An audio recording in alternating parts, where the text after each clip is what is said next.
Since the dawn of time, the armies of heaven and hell have waged an endless war. That's right. Console or platform wars have always been around since time began, but not here, not today. On the eve of the release, or at least the announcement of the full specifications of Microsoft's new Xbox Scorpio, which you can check out a link on my channel below or on screen to check out more of the details behind what that actually is and what it delivers, here I'm taking a look at the latest backwards compatibility title to hit the Xbox One. DarkSiders. Yes, this is a 2010 game from THQ, very much in the mould of something like Legacy of Kain, Soul Reaver and Devil May Cry. Kind of mixes the balance between the apocalypse of Earth and the Four Horsemen. That's the story and what it centres around, but it's really about fast action, slashing and fighting demons and angels mid-apocalypse of the Earth as men and women run around screaming while you take everyone down with a huge sword and a bad attitude. But it was never a great performer, both visually and in the frame rates department. What I mean by that is resolution. This was one of the titles that ran a sub-resolution on the PS3 and the Xbox 360. Many titles on PS3 did. The Xbox 360 tend to hover around the 720 mark more often than not. But this title comes in around 1120 by 630, which is quite a way below 1280 by 720, which doesn't make a very bad game, but with very limited anti-aliasing, it can be very edgy and very poppy as you play. Sub-pixel noise is quite high, edges are quite obvious, and overall, even though the texture quality and lighting is very strong, the overall presentation is somewhat hindered by this anti-aliasing issue, or at least the resolution issue. But overall, it's still a fun game to play.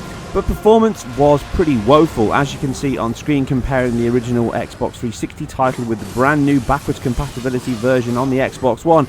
It is a revelation. Again, the same standards apply, just like we're seeing with Xbox One titles in the Scorpio once it launches later this year. Vsync is fully enabled, making sure that you get no tearing when you play the game. Now, this does come at the slight cost of input latency, which is ever so slightly higher due to the fact that Vsync is now engaged at the cost of reducing the tearing and basically smooth the performance over the 360 version. But as you can see on the 360, it pretty much tears all the time. Whenever you're doing anything in the game, it can tear from the whole height of the screen. So the whole vertical tear point can be from the bottom to the top. It doesn't really matter, and basically when you're playing the game, it tears a lot, which on its own would be fine if it solved the dips, but it doesn't. So the game can dip pretty heavily, as you can see in play. Some of this is loading streaming issues, which appear to be reduced here on the Xbox One, but also on top of this, it's in action, heavy alpha effects, explosions, they all cause issues. Most of it is GPU bound here, and the strongest point on the Xbox One is the fact it's got a much more powerful GPU to work with. Therefore, we see far less dips and absolutely zero tearing when we compare the two. And the performance statistics you can see on screen with the averages between the two dropping to around 3 FPS average at a distance, but it can be up to 10 FPS or slightly more at its worst point between the two, a locked 30 on the Xbox One and sub 20 on the Xbox 360 with all the tearing and the dips that happen. It's a double buffered game, so you get the flat curves at 20 and you sometimes get them on the Xbox One. This is not fixed at all. There's only so much you can expect from this kind of backwards compatibility boost. You do see very long dips into the 25 and maybe below that on the Xbox One, but they tend to peter out and last much less than they do on the 360. And the image quality is not hampered by the fact that it tears itself to pieces as you're playing the game. But it's not all plain sailing. Just like on the 360, occasionally it can flip its buffer early, giving you a 16 millisecond spike, and due to the fact that the game is not being hampered and bound so much on the Xbox One, this tends to happen far more often. So you can see high points of 32, or more predominantly you can see regular 16 millisecond spikes as you're playing the game. Sometimes these are met with a dip back down to 50 milliseconds, giving you some mild but persistent frame pacing issues. Yes, it's not terrible, but it does mean that the game doesn't perform as smooth as the statistics state. Looking at a 30 FPS curve across the average does tend to hover around 29 to plus 30, but this is because of the fact that it generally kind of skips into the 16 milliseconds far more often than it does on the Xbox 360.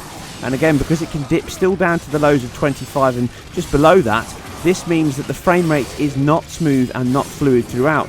If you played them side by side, you'd probably think it's the same, just with the tearing removed, but actually it's far more consistent, and there are points where you can feel that and you can see it on screen in the comparisons.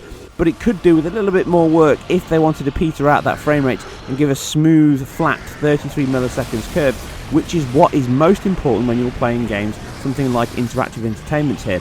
But you can learn more about that in my frame rate analyze and input latency, which I did the other week around Dark Souls 3 and some other titles. Please check it out with the link below and on screen. Anyway, I'll leave with a few more minutes of what is another impressive title in the backwards compatibility list. Free if you have Xbox Live Gold, which is where I've been playing this version from here, and you can download it on both your 360 and your Xbox One and play it to your heart's content. But as you can see on screen, BC is the way forward, as it improves all the visual quality and performance over the original hardware, and that can only be a good thing. You can read more on the statistics in the information section below or on my website with more BC titles that have been analysed by myself. Anyway, I'm off. You guys and girls take care. Like if you did and leave your comments below, and I'll catch you on the next one.